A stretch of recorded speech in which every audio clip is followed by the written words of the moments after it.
तो त्रिवेदी, उससे पहले एक बार इरफान हाफिज लोन एक कमेंट आपका, उसके बाद सुधांशु त्रिवेदी और फारूक साहब आपके पास आ रहा हूं। इरफान हाफिज लोन, ये चीजें तो हैरान करती है, मतलब कौन किसकी साइड है पता नहीं, लेकिन 19 तारीख से ठीक एक दिन पहले 18 तारीख को रेजिग्नेशन और लंदन, मतलब उनको पता था क्या 19 तारीख को क्या होने जा रहा है, जो एक दिन पहले इस्तीफा दे दिया फारूक अब्दुल्ला ने?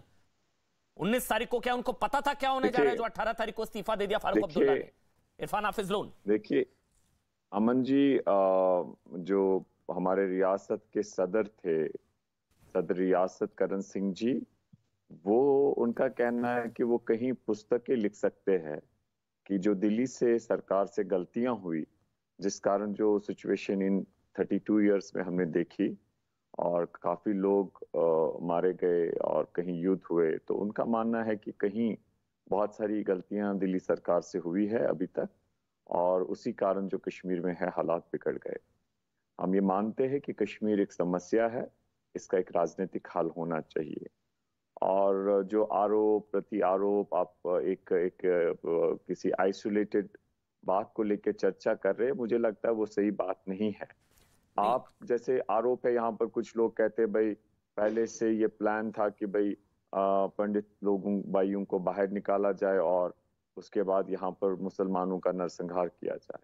आरोप प्रति आरोप है, मैं ये नहीं कहता हूँ सच है, मैं कहता हूँ ये आरोप कैसे, अब आप बीच में मत काटिए। देखिए इतने सब लोगों ने बोला, मैं आधे घंटे से आपको सुन रहा हूँ। ये तो तथ्य है, 70 आतंकवादियों को छोड़ा नहीं छोड़ा। मैं आपके बीच नहीं बोला, आधे घंटे मैंने वेट किया, अभी मेरे सिर्फ 7 सेकंड हो गए। हाँ, बोलिए आप बोलिए, फैक्ट्स गलत हैं क्या आतंकवादियों को नहीं छोड़ा? नंबर 1 करिए ना, नंबर 2, 19 तारीख को पता था क्या होने जा रहा है, जो 18 तारीख को इस्तीफा हो गया? बिल्कुल, मैं आपसे केवल ये कहना चाहता हूँ। हाँ जी, माननीय अमन जी, जी माननीय अमन जी, आप बात सुनिए। जितने यहाँ पर आप देखिए, आप रिकॉर्ड चेक करिए, फारूक अब्दुल्ला, मैं उनसे आइडियोलॉजिकली या कोई उनकी पार्टी से कभी हम इख्तिलाफ रखते, लेकिन जो सत्य है उसको सामने रखना होगा। हाँ। बीजेपी के साथ हम कभी कई बहुत चीजों पे विरोध करते, कहीं पर अगर अच्छा करेंगे तो हम बोलेंगे, लेकिन इसी तरीके से आपको ये जानकारी होगी, पूरे दर्शक पूरे देश को मैं बताना चाहता हूं कि फारूक अब्दुल्ला के हजारों कार्यकर्ता मारे गए। जिस इलाके से मैं चुन के आया, संग्रामा, वहां के जो उनके 5 ब्लॉक अध्यक्ष और वहां के जो एमएलए है, मरहूम गुलाम रसूल भट्ट साहब एमएलए, वो मारे गए। तो जिस पार्टी के हजारों लोग मारे गए और मेरे अल्पसंख्यक कुछ 1% 200 कुछ लोग बेचारे वो भी मारे गए, कश्मीरी पंडित, हजारों में मुसलमान लोग भी मारे गए, तो ऐसे में आप एक व्यक्ति को बोलते हैं, आरोप दे रहे हैं। उसके अलावा सबसे ज्यादा मैं आपसे इसी वक्त एक मांग करना चाहता हूं कि भारतीय जनता पार्टी देश को माफी मांगे। अगर ये फारूक अब्दुल्ला, उमर अब्दुल्ला, इनकी पार्टी की साजिश थी, फिर वो विदेश मंत्री कैसे बने उनकी सरकार में? मुझे ये बताइए, जवाब दीजिए। फिर फारूक अब्दुल्ला को कुछ दिन पहले मोदी जी ने क्यों चर्चा पे बुलाया? जो ऑल पार्टी डेलीगेशन थी, क्यों बुलाया उनको अगर वो आतंकवादी है? इसका जवाब मुझे चाहिए इन सबसे, पंडित जी से और जो बाकी लोग हैं। अगर वो आतंकवादी है, उनका स्क्रिप्ट ये बना हुआ था, मिले हुए थे, तो फिर उनको मोदी जी ने क्यों चाय पे बुलाया चर्चा के लिए? फिर उनको विदेश मंत्री, रिन्यूएबल एनर्जी मिनिस्टर फारूक साहब को और उमर साहब को विदेश मंत्री इतना इंपॉर्टेंट ओहदा क्यों दिया? सवाल का जवाब दइए मुझे। सुधांशु त्रिवेदी जी और ये जो मुंबई से कोई पंडित जी बोल रहे थे। सुधांशु त्रिवेदी, आप बोल लीजिए सर। हाँ, देखिए मैं सबकी बातों का जवाब देता हूं। पहले तो लोन साहब, अरे भाई फारूक अब्दुल्ला जी को गिरफ्तार किसने किया? सिक्योरिटी किसने हटाई? और उन्होंने छाती पीट पीट के कहा है कि मुझे गिरफ्तार करके रखा है, मेरा निकलने पे पाबंदी लगा रखी है। इसलिए वह जो आप बात कह रहे थे, वो बुलाया तो इसलिए क्योंकि जिन लोगों के खिलाफ चार्जेस होते हैं उनको भी मौका दिया। अपनी बात कह लो, क्योंकि एक्स चीफ मिनिस्टर थे, ऑडियो बंद है, मगर एक करके बोले। जो उनका रोल था, उस रोल के लिए पूरी तरीके से उनके खिलाफ दंडात्मक कार्रवाई भी हुई। अब मैं इस बात का जवाब देना चाहता हूं जो अभय दुबे जी ने बोला, कितनी चालाकी से मासूमियत का मुखौटा ओढ़ने का कोशिश किया जनाब। अब यह बता, विश्वनाथ प्रताप सिंह की सरकार 4 दिसंबर 1989 को परिणाम घोषित होते हैं और सरकार बनती है, और 20 जनवरी को हो जाता है 42 दिन के अंदर।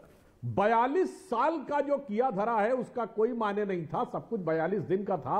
अमन जी, एक संस्कृत में कहावत होती है, काकतालीय न्याय। इसका अर्थ यह होता है कि एक ऐसा न्याय करना कि पूरा पेड़ खोखला हो गया था और वो किसी भी समय गिर सकता था। अचानक एक पक्षी आकर उस पेड़ पे बैठा और ये न्याय सुना देना, देखा पक्षी ने पूरा पेड़ गिरा दिया। तो वैसे ही 42 साल का जो किया हुआ था खोखला, वो इन्होंने आकर कहा 42 दिन में गिरा दिया। और किसने?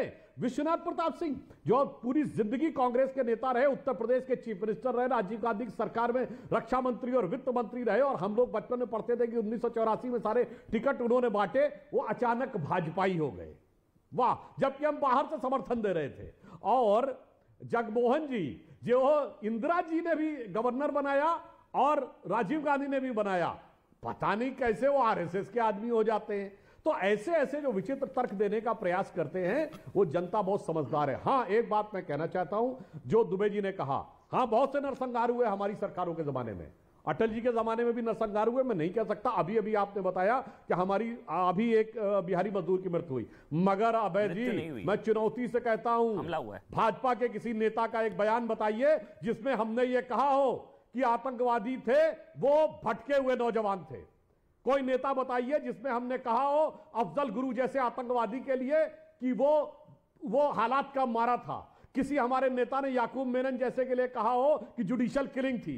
किसी हमारे नेता ने भारत के सेना अध्यक्ष के लिए कहा हो सड़क छाप गुंडा था। किसी हमारे नेता ने कहा हो कि जिन्होंने नारा लगाया था जंग चलेगी कश्मीर की आजादी तक, भारत की बर्बादी तक, वो अभिव्यक्ति की स्वतंत्रता थी।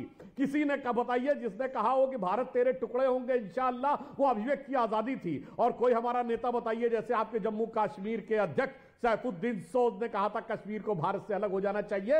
हमारे तो संस्थापक सदस्य श्यामा प्रसाद मुखर्जी जी ने प्राण बलिदान किए कि अलग नहीं होना चाहिए। हमारे राष्ट्रीय अध्यक्ष डॉक्टर जोशी जी 92 में झंडा फहराने गए थे, जिसके संयोजक नरेंद्र मोदी जी थे। और आपके राजीव गांधी के जमाने में जब झंडे फहराने गवर्नर के द्वारा भी बंद हो गए थे, अटल जी की सरकार आई तब वो झंडे फहरने शुरू हुए और मोदी जी की सरकार आई, धारा 370 खत्म हुआ। 70 सालों का हमारा कमिटमेंट और हमारा काम और निष्ठा देखिए, और आपके द्वारा कश्मीर का किया गया काम तमाम देखिए। तो देश की जनता इतनी चालाकी से मासूमियत का मुखौटा आपके बदगुमा चेहरे पर स्वीकार नहीं करेगी। अबे दुबे, दिसंबर 1989 में वीपी सिंह की सरकार और जनवरी में एक्सोडस, तो 1 महीने पुरानी सरकार पर ठीक रहा। अमन जी देखिए, भारतीय जनता पार्टी मेरे बड़े विद्वान और काबिल साथी हैं, मगर जब झूठ बोलते हैं तो आवाज भारी रखते हैं। मैं वहां से शुरू करता हूं। पहले इन्होंने कहा कि इनके किसी नेता ने कभी किसी आतंकी को प्रोटेक्ट नहीं किया। सुधांशु त्रिवेदी जी, प्रोटेक्शन तो दूर की बात है, मैं देश के लोगों से आग्रह करता हूं। अभी अशोक पंडित जी कह रहे थे, मैं उनका बड़ा आदर करता हूं, उन्होंने जो भुगता है उनके साथ मेरी संवेदना है। सैफुल्लाह नाम का आतंकवादी जो पंडितों की हत्या में शामिल था, क्या सजा दी उनको जानते हैं आप? भारतीय जनता पार्टी की सरकार ने चुनाव में टिकट दिया अमन चोपड़ा जी बेशर्मी से, सारे पाप धो दिए उसके, कहा कि नहीं वो पापी नहीं है और उसको चुनाव में टिकट दे दिया। 7 मार्च 2015 पूरा देश, सारा विपक्ष एकजुट होकर कह रहा था मोदी जी मसरत आलम का प्रिवेंटिव डिटेंशन का ऑर्डर जो एसपी ने जारी किया है उसको मान लीजिए, उसको रिहा मत कीजिए। मगर आप तब पीडीपी के साथ सरकार बनाने का मानस बना बैठे थे, आपने उसको रिहा कर दिया और उसके बाद जो उत्पात हुआ वो पूरे देश ने देखा। आंसिया अंद्राबी जो आतंकी थी उसको बेटी बचाओ का ब्रांड एम्बेसडर आपने बनाया। सुधांशु त्रिवेदी जी बड़ी बड़ी बातें करते हैं, आर्टिकल 370 बात वहां से असल में शुरू होनी चाहिए। 5 मार्च 1948 जब राजा हरि सिंह ने घोषणा की कि 2 विधान और 2 निशान रहेंगे, तब श्यामा प्रसाद मुखर्जी भारत की सरकार के कैबिनेट मंत्री थे। 15-16 मई 1949 जब वल्लभ भाई पटेल जी के निवास पर आर्टिकल 370 जब 36A के नाम से जाना जाता था फाइनलाइज हुआ, जब श्यामा प्रसाद मुखर्जी केंद्र में कैबिनेट के मंत्री थे। 26 जनवरी 1950 जब आर्टिकल 370 आया, तब श्यामा प्रसाद मुखर्जी साहब के हस्ताक्षर से आया, क्योंकि कैबिनेट के हस्ताक्षर के बाद, सुनिए ना, नहीं मुझे आपने सुधांशु जी को इतना समय दिया, मुझे अवसर दीजिए। तब यह आया और श्यामा प्रसाद मुखर्जी साहब ने कभी आर्टिकल 370 के नाम पर इस्तीफा नहीं दिया। मैं तो आज आग्रह करना चाहता हूं अपने प्रधानमंत्री जी से, प्रधानमंत्री जी आपने आर्टिकल 370 हटाया, आपने क्या कहा था कि सारे हिंदुस्तान के लोग वहां जमीन खरीद सकते हैं, वहां पर औद्योगिक विकास हम करेंगे। अभी आपने फरवरी 2022 में बताया प्रधानमंत्री जी, 1 इंच टुकड़ा आज तक कश्मीर की घाटी में नहीं खरीदा गया। प्रधानमंत्री जी आपने कहा था पुनर्वास करेंगे हम लोग। आप वेबसाइट पर जाकर चिन्हित करिए पंडितों को, फिर से उनकी जो पुरानी प्रॉपर्टी है, नई की बात नहीं करता हूं। क्या कहते हैं कि आज तक 8 साल में सिर्फ 610 संपत्तियां चिन्हित की गई है, ये लोकसभा में बताते हैं। अभी जब पार्लियामेंट्री कमेटी ने यह रिव्यू किया कि पंडितों के आवास पर ट्रांजिट कैंप जो 6000 बनाने थे मोदी जी 8 साल में, कितने बनाए, तो पता लगा सिर्फ 17%। उनसे पूछा गया कि 3000 नौकरियों का जो वादा किया था, कांग्रेस ने 3000 का वादा किया था, 2905 दी, तो इन्होंने बताया कि 1000 नौकरियां अब तक सब दी। अभी जी बस एक सवाल प्रधानमंत्री जी, फिर मैं सुधांशु जी और फारूक जी बोलेंगे। अभी जी जितना गुस्सा आपको आया कश्मीरी पंडितों के नरसंहार के जिम्मेदार लोगों को इस तरह का रेड कार्पेट जवाब देना चाहता हूं। अच्छा